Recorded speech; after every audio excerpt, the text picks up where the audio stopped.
CMMS Radio talks about all things CMMS, computerized maintenance management software, focused on maintenance management. It's the people, the process, and the culture that make your CMMS journey a success. All right, thanks for tuning in to CMMS Radio. Today, we're going to talk to Zack Scriven. He's with 4.0 Solutions. We're going to talk about a bunch of cool stuff. I've got one question loaded with a couple more behind it, but this is totally unscripted. Zack, welcome to CMMS Radio. Hey, Greg. Thanks for having me on. Looking forward to this conversation. Yeah, me too. Me too. And, you know, one of the things that I want to get to like right away is UNS, the unified namespace, because I might have had an awareness to it.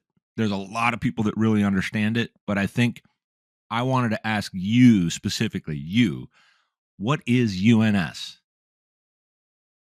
Yeah. So the unified namespace, it's it's a concept that like a lot of manufacturers are headed towards, but it was coined by Walker Reynolds, and he's the founder of 4.0 Solutions. And long story short, I was working with him on a project about a decade ago, award-winning Ignition Firebrand award-winning project, and that was kind of the genesis of when I was first introduced for it. It was like this large oil and gas project where we had a bunch of different disparate SCADA systems that we were trying to bring together into one cohesive enterprise class system.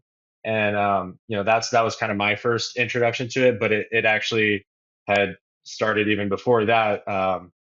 When Walker was working at a salt mine and he had to figure out a way to get data from down under the mine in the salt mine into a spreadsheet, with Microsoft DDE. And that was like kind of the genesis of what later became known as unified namespace. And I helped Walker popularize that when we started working together filming videos in 2018.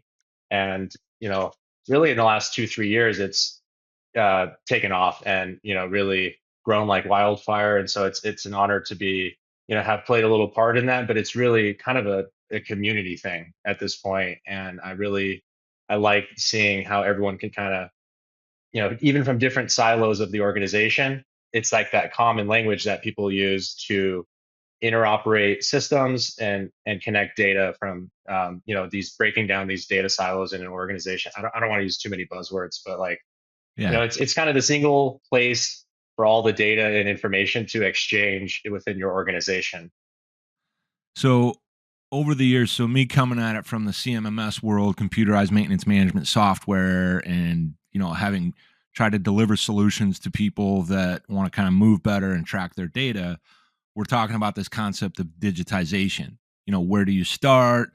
And you talk about in mining and all of industry, really, you've got these disparate systems that typically in the past there was a struggle to get them to talk to one another in a way that makes sense for maybe the front line, people that are in management that are trying to look at operations as a whole, the business as a whole, and how does this work from how we're moving, how we're producing, how we're maintaining.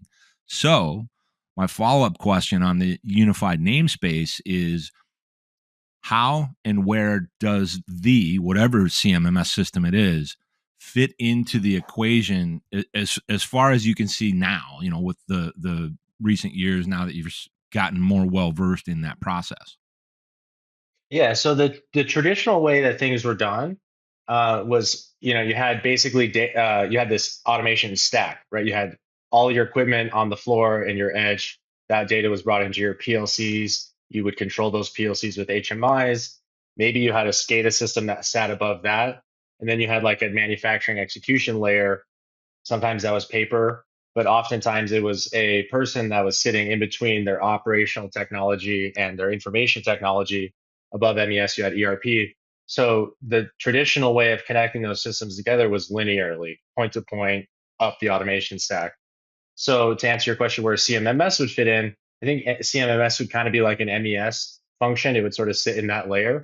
But rather than doing the traditional integration, IoT and IIoT, or the industrial Internet of Things, is kind of a concept that was, maybe some people would call it a bit of a buzzwords, but it sort of plays into where the unified namespace really sits well is basically turning that traditional integration into a hub and spoke model, right? Where applications, machines, equipment are nodes in an ecosystem, and they publish and subscribe to data from that unified namespace. The technology that we typically use is like an MQTT broker. And so we defined a couple of minimum technical requirements in order to build this IIoT ecosystem or to build your unified namespace. Number one, everything has to be open architecture. So all of the nodes that are in the ecosystem have to play nice with one another and share their underlying data and data models. It has to be it has to be report by exception. What does that mean? Only data that changes gets published, right? So you're not doing like what OPC was really well known for was like poll response, where your server was requesting data even if it didn't change. You want data to be driven, and then number three is edge driven, right? So it's report by exception and edge driven. So those connections and that data is being sent from the edge into the broker, plays into scalability. And last but not least, it has to be lightweight. So you don't overload your network because we're going to be connecting everything together. And so if you have a heavyweight protocol, it's just going to bog down your network and not be responsive. So that's kind of the four minimum technical requirements.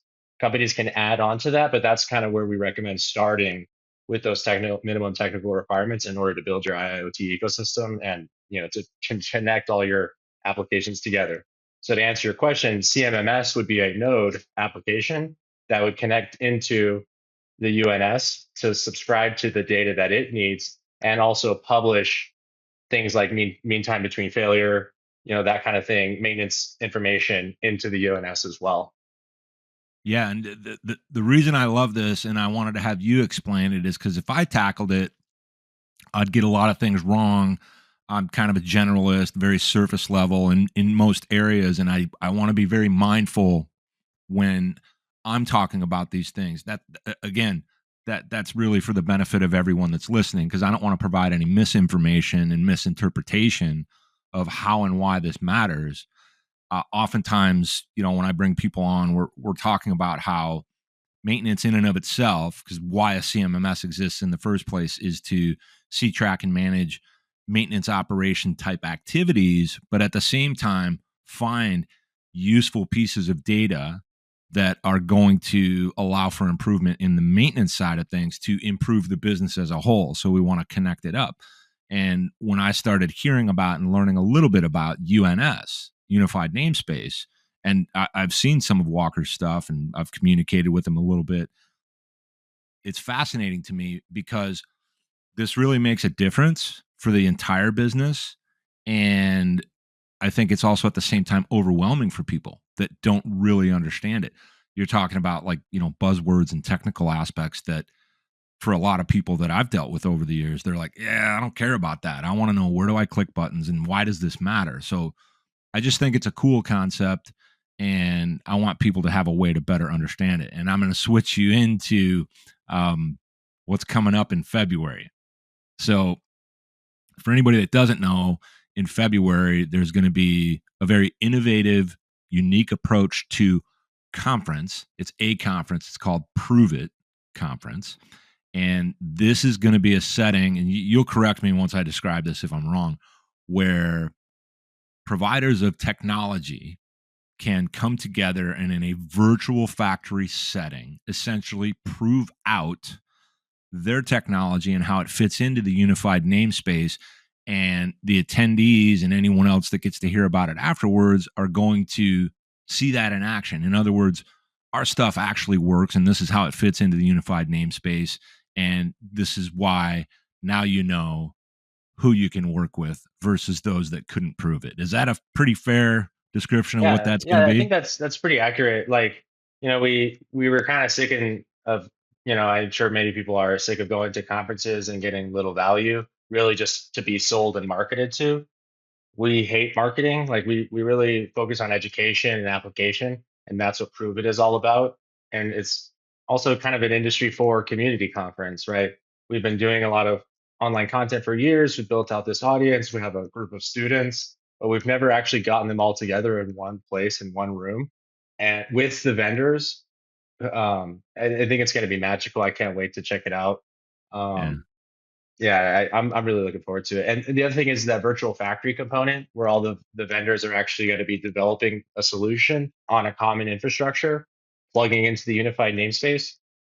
Walker actually just released, I don't know if you saw his post the other day, if you go to virtualfactory.online after you listen to this, or after we get done with this podcast, you can go to virtualfactory.online and view a live unified namespace, as well as some documentation about the unified namespace and some of the stuff we talked about today. So Yeah, that I'll when I produce the episode, I'll link out to that, and I'll definitely go and check it out.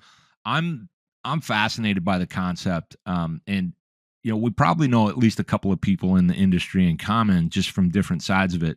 So, one friend, his his name is Kevin Clark. He's with Falconry, and he was talking to me about this concept. This was a couple months back or so, and I was like, "Wow, I got to go find out about this." So, this is kind of a tougher question when vendors are there and everybody's going to witness the actual prove it operation of this virtual factory, this virtual setting. If something doesn't work like in real time, is that going to then be made known or public outside of the conference? Maybe in an appropriate way, not like, oh man, they couldn't do it, but more like, hey, this is what happened and this is where it kind of fell down and this is what we're going to do next to make sure that kind of happens. Anything you can share Absolutely. about that?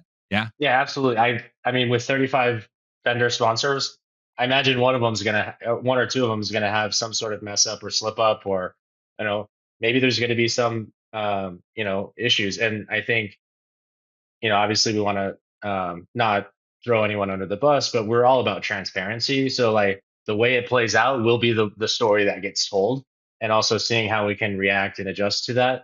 We do have a setup day, like the very first day before the conference starts. All the vendors will have their time to connect and collect and start, making sure their demos are all functioning, and then they're going to have a stage to go up on and present that solution to the audience. And yeah, like I said, I can't wait to see what happens. Whatever does happen, that's going to be the story that gets told, for better or for worse. And they're going to have to prove it, right? There are no free passes.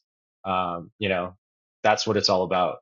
Yeah. Yeah. This is awesome. That's what gets me excited as well because they're going to go into this. Yeah, we got to knock this out of the park, of course. But we, in all the things we do in this industry, in life, we shouldn't be afraid to fail. We don't want to, but we shouldn't be afraid to fail because that can create opportunity in that. Wow, why did that happen? So that part of it's really awesome. And I haven't seen anything where this actually happens. I've seen some micro demos and things in real time at conferences, and it's all good stuff, but it's not quite what we're really after. This is going to be really different, and I'm pretty excited about it. Happens in I Dallas. Oh, go ahead. Yeah, go ahead. Yeah, Dallas at the Westin Galleria, February 18th through 20th, 2025. I was going to say just a shout out to Tulip, the operations calling event. Walker was there last week. It was the second time they've done it. I'd say that's something that's the only thing that's close that we've seen, in the sense that they have a lot of. It's not just Tulip there.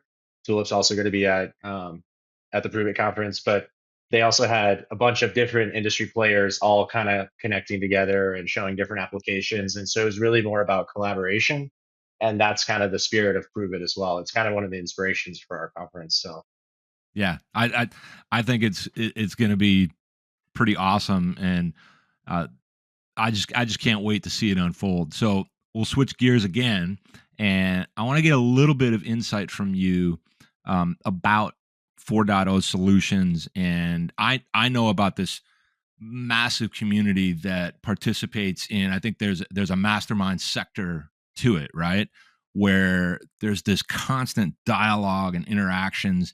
Can you just give us a little bit on that so that anybody that doesn't know about it can go and check it out for themselves? And then also, maybe a little bit of a shout out for the people that actually participate in it because they're going to want to hear about it and maybe chime in when they see this hit the feed. Yeah, definitely.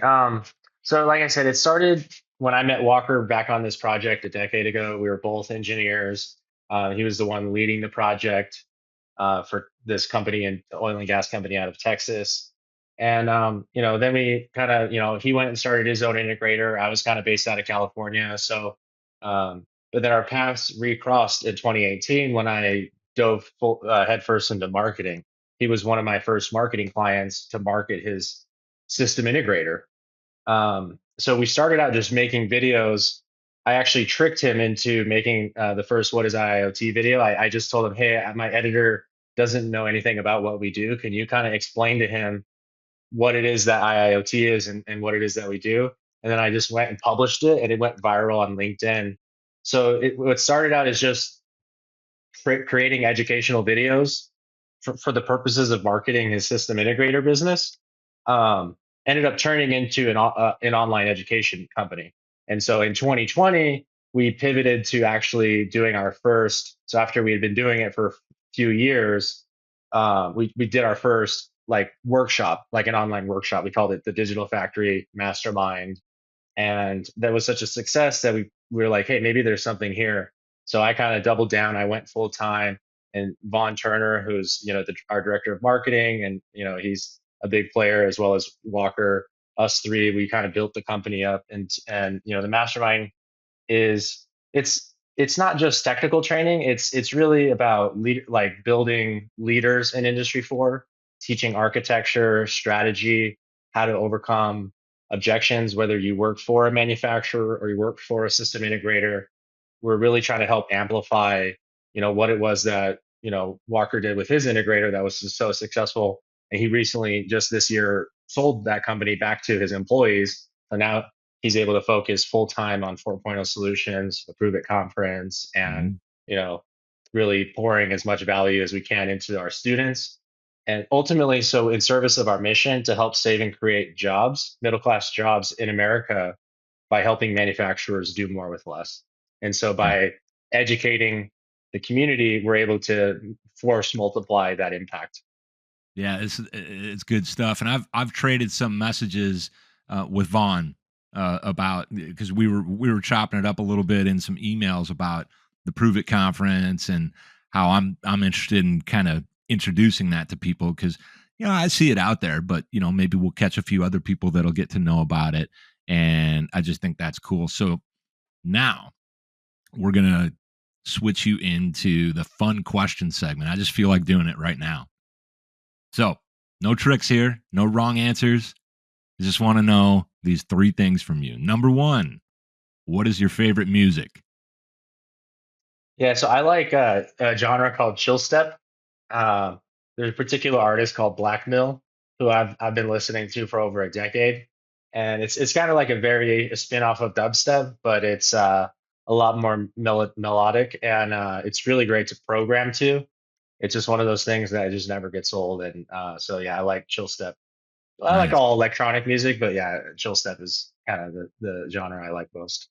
Very cool. Very cool.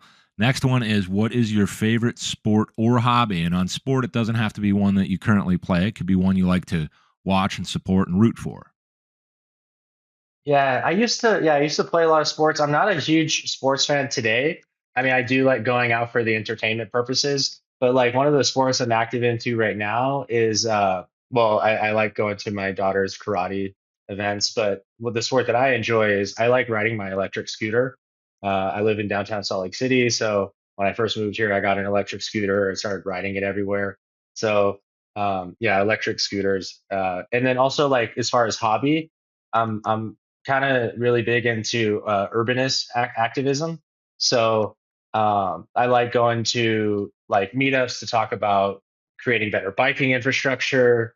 I go to these public hearings about where should we invest into transit, like our train systems. And there's a big project that we're working on in Salt Lake City called the Rio Grande Plan, which is like this plan to take the rails that kind of separate the east and west side of our city with a bunch of different rail crossings. We want to take and bury it underground and open up like not only remove those grade crossings, but also like open up like 75 acres for new development. And so Mm. it's kind of like this transformative plan. And I'm kind of a big involved in that community. Like I'm in their Discord server and I go to the meetings and stuff. So that's kind of my hobby right now is urbanist activism. All right. That's and this is good stuff. People get to know you, they get to think about it. They might say, "Yeah, I'm into that too," or they might say, "I don't even know what that is. I want to go read about it." So, it's cool fun stuff. So, the episodes are really around getting to know people, learning things, being a little bit entertaining. Every now and then somebody swears. Here's the big one on the fun questions. I'd like to hear your philosophy or perspective, opinion, anything at all on the concept of work life balance. Yeah. I don't think that it exists really. I think I think you want to have a fully integrated life and work. And what that means is like, yesterday I went and picked up my daughter from school at 3.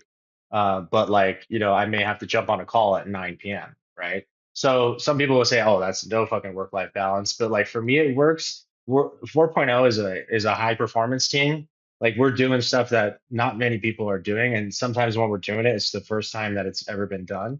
So it's not something you could really do just 9 to 5. Like this is my life's mission. Like I've been working on this the last 10 years, at first as an engineer, then as a marketer. Now I'm almost one of the coaches, right? Helping lead our students through that. So I really view it as a holistic thing. Like I really view it as kind of an integrated work-life balance. So that's kind of my view on it. But there may be people that disagree, and I just I want to focus on what works for me and the results that I'm able to get, not only in my own life but like also the people's lives around me. So Yeah. like I said, can I show up for my daughter? Can I show up for my coaching students? Can I show up for my family and me? That's kind of and my job allows me to do that.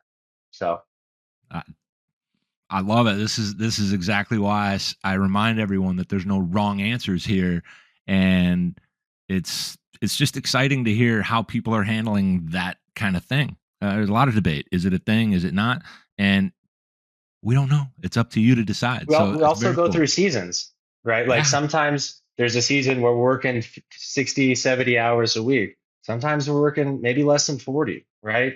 And that it all depends on like maybe your health needs a little bit of work and you need to take some time off to go to the doctor or work on your personal life, and that ebbs and flows, right? So to have like this fixed idea of, this fixed schedule, I think that is kind of, for me, it's more of a antiquated approach, and I think a more dynamic approach, and being around a team that understands that, and like if I need to take a day off, like I just message Vaughn and be like, hey, can you cover this for me?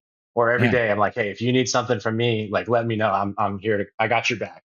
And Vaughn's from the military, so that's kind of almost like a military thing, like where like we're in the trenches sometimes, and we're going to war, and you may lose a battle, but as long as you win the war, that's the goal. Yeah. And what's really interesting about this is how all these things we're discussing when it comes to this idea, whatever work life balance, is it kind of connects back to what we were talking about in the beginning and what we're trying to do within organizations, and maybe even the approach to unified namespace is to actually in the end make it possible to do this the way you want to do this, because you've got available data and it's actually real, you can rely on it, and everything kind of it moves, seasonal, ebb, flow, all the things you said. So this is awesome. So for everyone out there, um, Zack is often on LinkedIn for sure. You can find him in other places, but it's Zack, Zack. Make sure you know that it's Zack with Zack, and it's Scriven, Scriven. I appreciate you being on CMMS Radio, by the way. And you can find him not only on LinkedIn, but you can hit iiot.university. That's the website where you can get hooked up with 4.0 solutions. I want to make sure everybody knows about that just so they can check you out, get involved. And obviously, as you can tell, if you've got some questions about unified namespace, hit this man up. So, Zack, thanks for being on CMMS Radio with me. Yeah, thanks for having me on. This was a blast. I really like the style, and you had some great questions. So I look forward to sharing this out on the socials. Absolutely, man. And we'll do this again in the future. We're going to have to get an update on Prove It after it happens. Absolutely. All Thanks. right. Thank you, Zack. Did you find this episode helpful? Please send us some feedback, suggest a topic, or ask a question. Reach out to CMMS Radio if you need a co-pilot on your CMMS project. Visit cmmsradio.com and use the What's on Your Mind link. Thank you for tuning in to CMMS Radio, your resource for all things CMMS, from selection to implementation, to help you make better choices, learn from industry experts, and have a successful CMMS journey.